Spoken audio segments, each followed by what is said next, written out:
Hello everyone and welcome to another video. The PlayStation 3 was a groundbreaking but not quite flawless system. With an exceptionally long lifespan, it proved to be a huge success for Sony even after its lackluster launch in 2006. Today we take a closer look at this iconic home console and answer the question whether you should get one in 2022.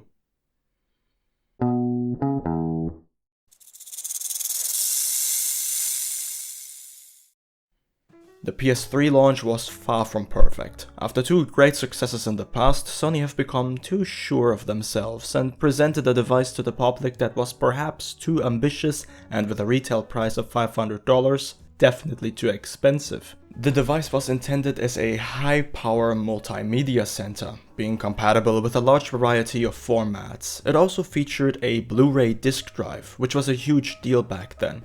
Not only could you watch movies in crisp 1080p, but the Blu-rays also allowed games to store much more files on the disc itself compared to standard DVDs. On top of this, it was also backwards compatible both with PlayStation 1 and PlayStation 2 games. Now all of this led to the system being a bit overpriced and filled with features that nobody really appreciated back then, so Sony made the right call and released a console revision alongside some new exciting games. This device turned out to be the PlayStation 3 Slim in 2009, and while it was not the last revision, that would be the Super Slim, this model is what most people will fondly remember as the PS3, and for good reason. The Slim is much more efficient in basically every way compared to the fat models. It's smaller, lighter, the ports have been cut down until only the USB ports in the front, and HDMI, AV, optical audio and Ethernet ports in the back stayed on the system. On top of all this, it all comes in this matte, sleek looking finish. Unfortunately, one of the better features of the original PS3 was also cut: the backwards compatibility with PlayStation 2 games. Luckily, the Slim variant still plays PlayStation 1 titles. In fact, every single PlayStation 3 model is capable of playing PS1 games. The PlayStation 3 shipped with the DualShock 3 controller, and this was the third time that Sony copied the exact same design of the predecessors. Though, looking at the experiments that the company made before, I think it's for the best that they played it safe. Now, the controller is charged via mini USB and has an incredibly long battery life. Unfortunately, it feels relatively cheap, but still functional. There are a few issues though that I'd like to point out. The convex triggers make your fingers slip, which is basically the exact opposite of what a trigger should do. The D-pad is also very soft and not really suited for movement controls. You also have to remember that the older PlayStation controllers were fairly small indeed. That never bothered me because I have relatively small hands, but for larger hands it was always a bit uncomfortable. All things considered, the DualShock 3, just like its predecessors, is not a bad controller, but a few innovations, in particular when it comes to ergonomics, were desperately needed, and thankfully when the PlayStation 4 launched, that's exactly what we got. I got this particular console including the controller for €80, and to my knowledge that seems to be the price range that most consoles are being sold for nowadays. Depending on the model and perhaps the coloration, you might have to invest a little more, but all things considered the PS3 stayed somewhat cheap. I think it's because it fits in this perfect sweet spot, where it's not really retro yet, but old enough to be less desired. It's also still young enough that you don't have to miss out on modern features such as an HDMI output, streaming apps and Blu-rays. Before we dive into the most exciting topic, the games, I want to give you a few words of advice regarding the system. Replace the hard disk drive in your PS3 with a solid state drive. This topic appears to be a bit controversial, but let me clear it up for you as best as I can. SSDs are of course significantly faster than HDDs. The issue is that the PlayStation 3 does not support the rapid speed of most SSDs, so you don't get as much out of it as you theoretically could.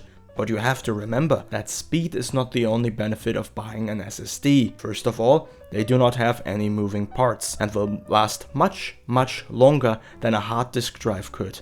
They also don't produce the heat that an HDD does. Both things greatly improve the longevity of your console, and for a system that is way over a decade old, longevity is exactly what you should be aiming for. Also, it does improve the system speed.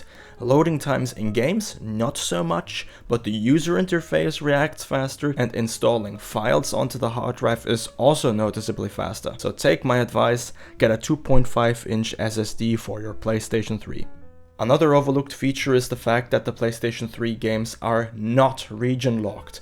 Any version from any country will work on your PlayStation 3. If you are abroad and buy a game, it will work. If you import a game because it's cheaper than buying it regionally, it will work. And this opens up many possibilities for collectors and enthusiasts. And now finally onto the games themselves. The main reason why you should consider the platform in 2022. The amount of AAA titles that you can buy for the PlayStation 3 is honestly overwhelming, with the majority being €10 or less. We have Sony exclusives like Uncharted, Resistance, Killzone, Ratchet & Clank, or The Last of Us, just to name a few. But of course there were plenty of third-party titles as well, such as BioShock, Tomb Raider, Red Dead Redemption, GTA 5, and countless more, and most of them are really cheap to buy. I personally missed out on a lot of games from the 7th console generation, so I still play my PS3 regularly, alongside my newer systems. It is also my go-to media player, which might have something to do with the cross-media bar, which is honestly one of my favorite user interfaces to date. Thankfully, the PS3 store is still online after Sony decided to keep it open just a little longer due to popular demand. But you can be certain that in the future this storefront will be closed and the prices for those physical games will increase significantly as a result. But there's still so much replayability in the PlayStation 3, with many titles such as my beloved Resistance series stranded on the platform without a remaster or remake. In some multiplayer games, you will even find other players to this day. And remember, unlike on newer platforms, online multiplayer is free. Also, games that officially do not even have servers anymore are being revived by such phenomenal projects such as PS1, link in the description. They made such a great progress keeping some of those titles such as Killzone 2 or MotorStorm alive. And the enthusiasm that so many people show for this console never fails to amaze me. So whether you are nostalgic or simply on a budget, the PS3 remains a capable console to this day and is guaranteed to be a lot of fun now and for many years to come. It's not retro, maybe a little dated, but in any case functional and with a great variety of games that are also affordable. But that's it on my part. If you have any questions or just want to share your opinion, please write a comment below, and of course, thank you and have a wonderful day.